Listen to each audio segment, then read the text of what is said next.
ამ სრულიად არაადეკვატურმა ბოროტმა ზაკვარმა და კიდევ უამრავი ეპითეტის მოფიქრება შეიძლება.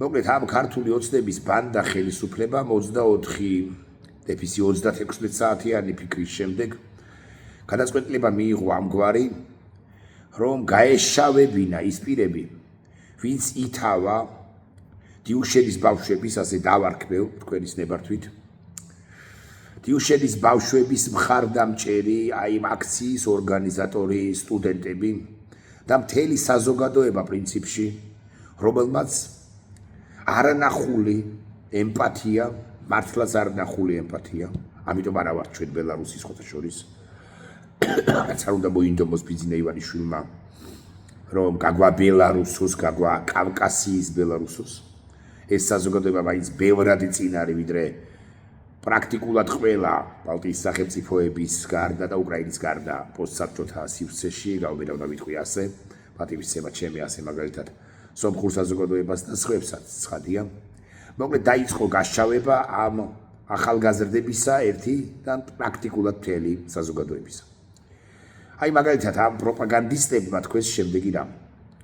სახელმწიფო ისედაც გამოხობს თანხას დიუშენის ბავშვებისთვის და აღარ იყო საჭირო, სრულიად ზედმეტი იყო, აი ესე არ ვთქვამთ თლად, მაგრამ მაინც დიუშენის კუნთოვანი დისტროფიის მქონე პაციენტების მკურნალობისათვის ან მათი საჭიროებებისათვის დამატებითი თანხების მოძიება $3 მილიონ გამოყოფსო, თქვა ერთმა პროპაგანდისტმა და მეორე წამში, მეორე წუთს კი არა თქვა მეორემ, მესამემ და აი რაც კი მესიჯი მეუვიდათ მათ აიფონებში, აიფონები ექნებათ ან სამსუნგები, ყველამ ერთი და იგივე პარტიის ერთ და იგივე მესიჯი გაიმეორა, სუსში დაწერილი და გავბედავდა ვიტყვი, სუსში დაწერილი და მოსკოვში გადათანხმებული მეთქი. დიახ, მოსკოვი ემუშავება ამათ ასეთ წვრილმან საკითხებზეც კი, სავარაუდოდ წვრილმან საკითხებზე რაღაცასთან, აი გლობალურ საკითხებთან შედარებით. ვისაც არ დაეზარა და ვისაც შუბლზე ზარღვი არც არასოდეს ჰქონია, რა თუ გაუწყდა, არამედ არც არასოდეს ჰქონია, როგორც ჩანს, ყველამ ერთი წინადადება დაწერა ხელისუფლების მომხრეებს გულისხმობ. ხელისუფლებაც ამას იტყვის, ხელისუფლებაც წოდებულიც. მაგრამ აი მომხრეები, პროპაგანდისტები, ამა თუ იმ ტელევიზიებში განბნეულები, განფენილები, სულ ყველა აი სინტაქსიც კი იმეორდება, წინადადების წყობაც კი იმეორდება. ლიდერობა რასაკვირველია ითავა ტელეკომპანია იმედმა და ტელეკომპანიად წოდებულმა იმედმა და ტელეკომპანიად წოდებულმა პოსტივიმ ამ პროპაგანდისტურმა და დასანქცირებულმა არხებმა. მე იტყვიან რომ რატო დაგვასანქცირესო? იმიტომ რომ ასეთი არაადეკვატურები არიან მათ შორის, მათთან ერთად არაადეკვატურია პარემი ვიტყვი ტელეკომპანია რუსთავი 2 და ყველა მისი ახალგაზრდა თუ ძველგაზრდა თანამშრომელი, უკლებლივ ყველა. აი დანიაზე რა სიუჟეტიც გააკეთეს. თითქოს დანიაში რამ მომხდარ იყოს საოცარი ან ისეთი იმაზე უარესი რაც მოხდა და ხდება ჩვენს ქვეყანაში, ადასტურებს იმას, რომ გარღვნა გაათახსირა ბოდისცვიხდი. პიროვნულობა და ადამიანობა დაუკარგა ბიძინა ივანიშვილმა პერსონალურად ივანიშვილმა იმ ახალგაზრდებს პერსონალურად, რომლებიც მუშაობენ ან ერთ ან მეორე ან მესამე ან მეოთხე არხზე, მეოთხე არხში საზოგადოებრივი მაუწყებელი იგულისხმება, რომელიც არ გამოხმაურებია ამ საკითხებს. ეგრა მაგის პასუხია ვასიკო მაღლაფერიძიზმში და ვასიკო მაღლაფერიძე კი თავად ივანიშვილიზმშია ჩარჩენილი. ამასაც ვიტყვი. რეალურად კამპანია ამ სახელგატეხილი და მალე თავგასატეხი ხელისუფლებისა რასაკვირველია ვერ იმუშავებს საზოგადოებაზე. რასაკვირველია საზოგადოების მნიშვნელოვანი ნაწილი, მათ შორის ოცნების ამორჩევლებიც.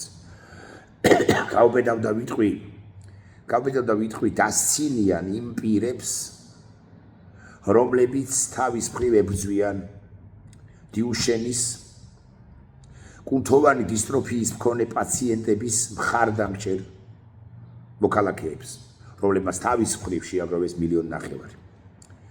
ერთ-ერთი ის პირი, ვინც ძალიან აქტიური და ამავდროულად ძალიან კვალიფიციურია, ნინო თარხნიშვილი წერს. და მე ჩავიკითხავ თავიდან ბოლომდე ამ პოსტს. წუხელ ამოუქოქავთ ხელისუფლების პროპაგანდისტებს დიუშენის სინდრომის მქონე ბავშვების, მათი მშობლებისა და სტუდენტების გაშავების მანქანა.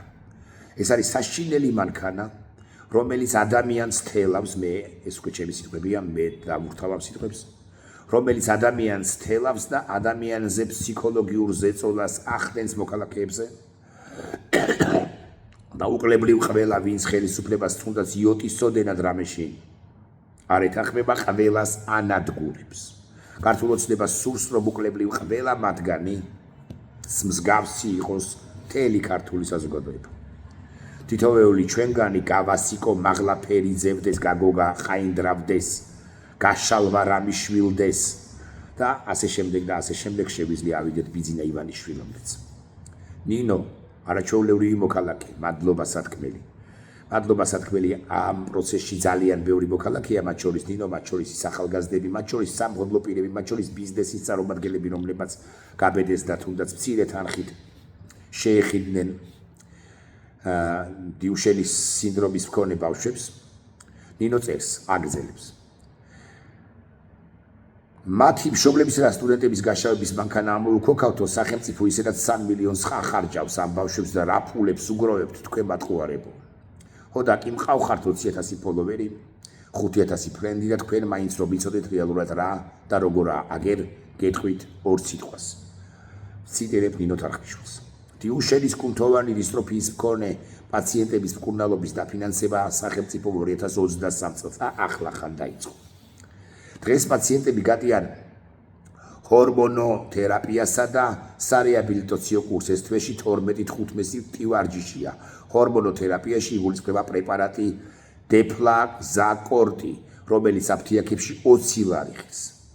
სახელმწიფოს შესყიდვით ალბათ კიდევ უფრო იაფი. მხოლოდ მშობლების ბრძოლის შედეგად 2025 წლის თებერვლიდან ენიჭებათ ამ ბავშვებს შეზღუდული შესაძლებლობების მქონე პირთა სტატუსი დიაგნოზის დასმის თანავე.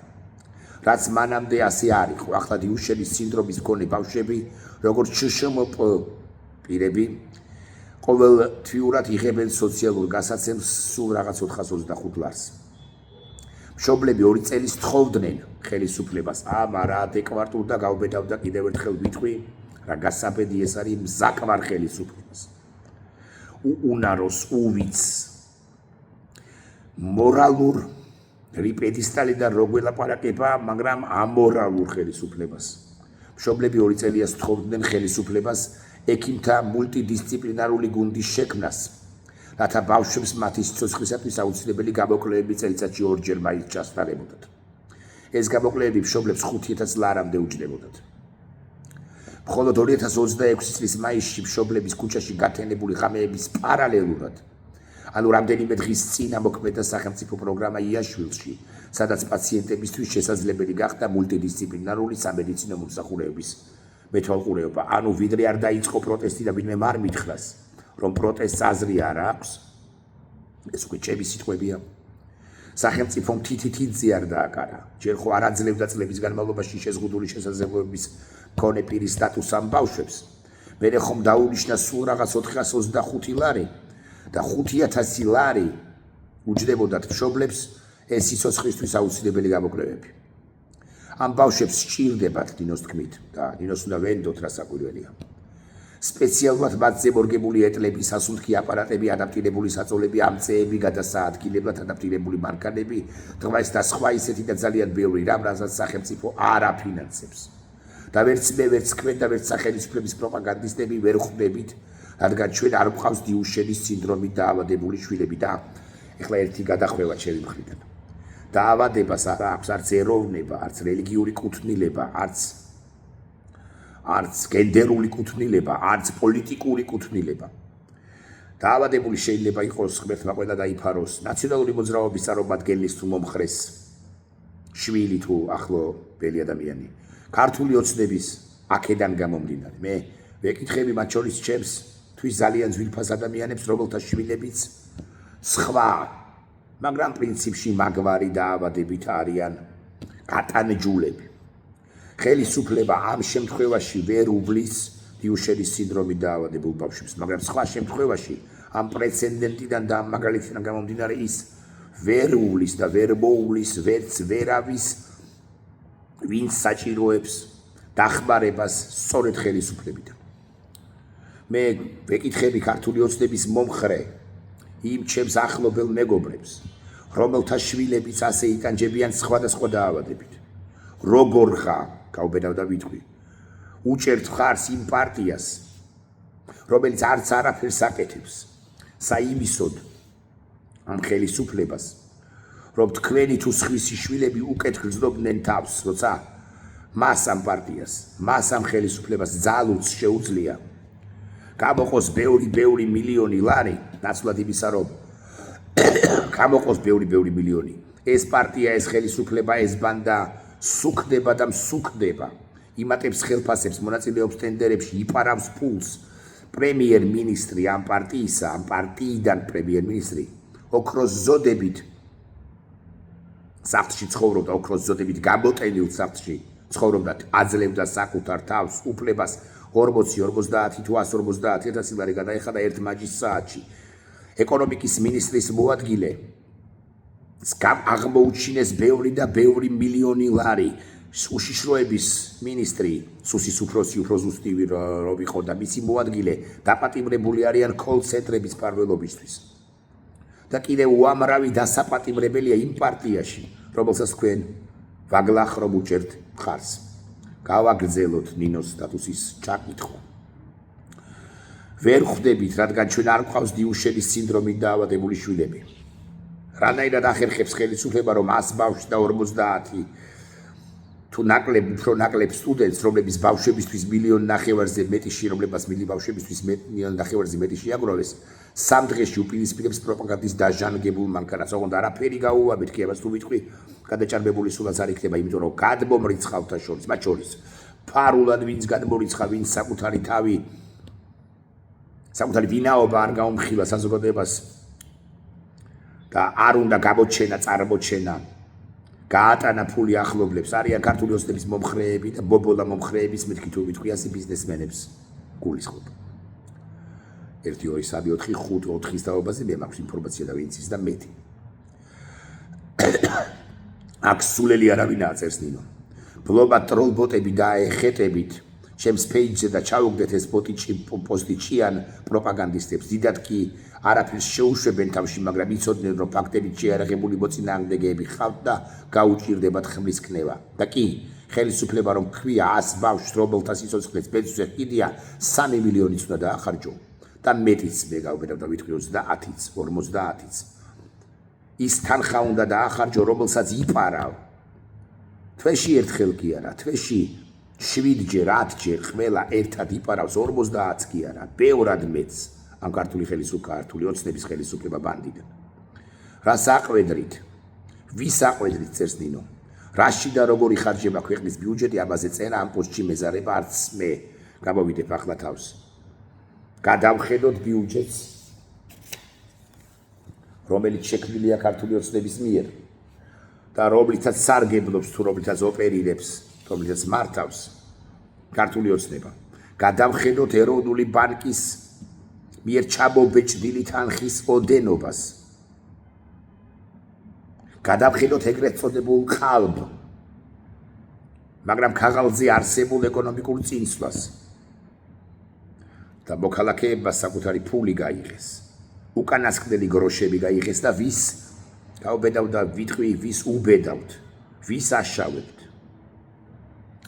ამ ამბავში სამწუხარო ირაკლი კობახიძის ან მისი პროპაგანდისტების ქმედება არ არის. ეს მოსალოდნელის იყო, არ არის გასაკვირი. სხვა გზა ირაკლი კობახიძე ბანდიც არ დარჩენია, არც ირაკლი კობახიძეს და არც მთლიანად პარტიას. მე არ მესმის და ვერც ვერასოდეს ვერ გავიგებ. რა რჯით ახალგაზრდებს არა პირდაპირ პროპაგანდისტებს, არამედ იმ ახალგაზრდებს, რომლებიც განფენილნი არიან სხვადასხვა სახელისუფლო არხზე. რა რჯით ადამიანებს, რომლებიც სულ რაღაც 3,000 თუ 4,000 თუ 2,000 ლარის სანაცვლოდ ღალატობენ, ასე ვიტყვი. არა მხოლოდ მათთვის ნაკლებად მნიშვნელოვანი ქვეყნის ინტერესს, არამედ ღალატობენ საკუთარივე სახელს, გვარს, საკუთარივე პიროვნებას, პიროვნულობას, პიროვანობას, ადამიანობას, მოქალაქეობას, პრინციპებს, თუ ეს პრინციპები საერთოდ გქონიათ. ამ პროცესში არა მარტო დიუშენის ამბავს გულისხმობ. ამ პროცესში ერთი რამ, რაც ნამდვილად კარგია, ოღონდ უფრო კარგი იქნება, როცა ჩვენ გავიმარჯვებთ, თუ გავიმარჯვებთ და გავიმარჯვებთ. არის ერთი ამბავი, რომელზეც არა ნაკლებად ვამახვილებთ ხოლმე ყურადღებას, ლუსტრაცია მოხდა ადამიანებისა. მაგრამ ლუსტრაცია რომ მოხდა გოგა ხაინდრავასი, ეს ხომ კარგია, მაგრამ არ არის ესოდენ მნიშვნელოვანი საბოლოო ჯამში გოგა ხაინდრავას თუ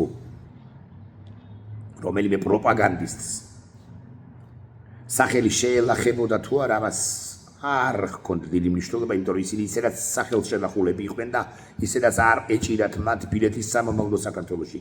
სამწუხარო ამბავია, რომ მოხდა ლუსტრაცია ბევრი იმ ახალგაზრდისა, მათ შორის ჩვენი სტუდენტების, აი ჩემი სტუდენტების ნაწილისა, რომლებიც თურმე აღმოჩნდნენ იქ, სადაც არ უნდა აღმოჩენილიყო. მე ისინი დიდად არ მაღელვებს. მათზე უნდა ეთიქრათ და იფიქრონ მათივე მშობლებმა, მაგრამ სამწუხაროდ ძალიან ბევრი მოქალაქე აღმოჩნდა ისტორიის ბნელ მხარეს და არც ერთ მათგანს, ან ბევრ მათგანს არ იყო სითამამე, რომ გადაედგა პრინციპული, ოღონდ საკუთარი თავის პრინციპებისა და ადამიანობის შემანარჩუნებელი ადამიანური მოქალაქეობრივი ნაბიჯი. კიდევ ერთი ამბავია, გარდა პროპაგანდისტებისა, საქართველოს დე-ფაქტო ხელისუფლებამ გამოაგორა ფალავანები.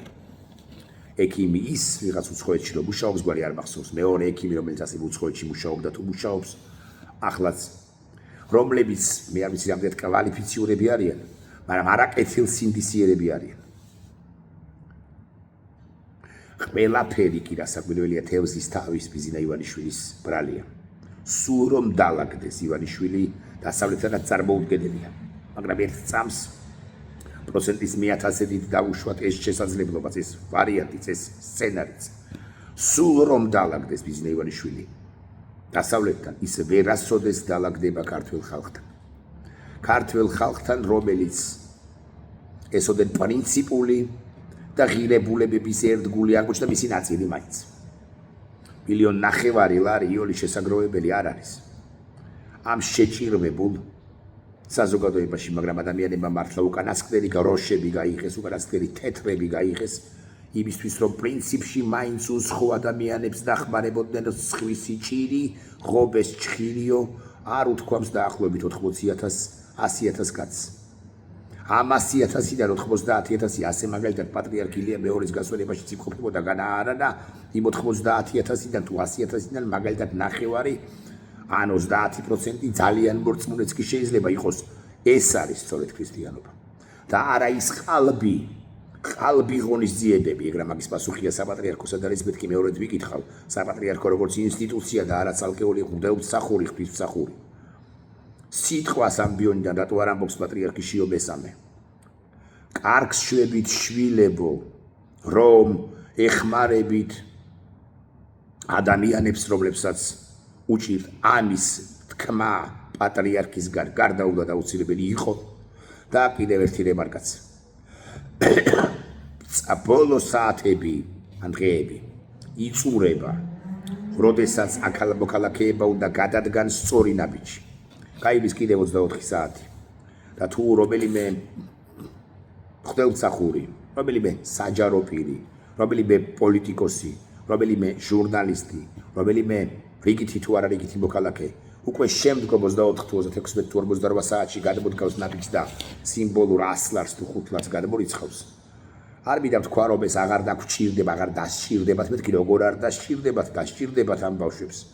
მაგრამ ეს იქნება ერთგვარად ბიძგება და კარგად წარმოჩინდება რომ ისინი იძულებულნი გახდნენ ეს გაეკეთებინათ.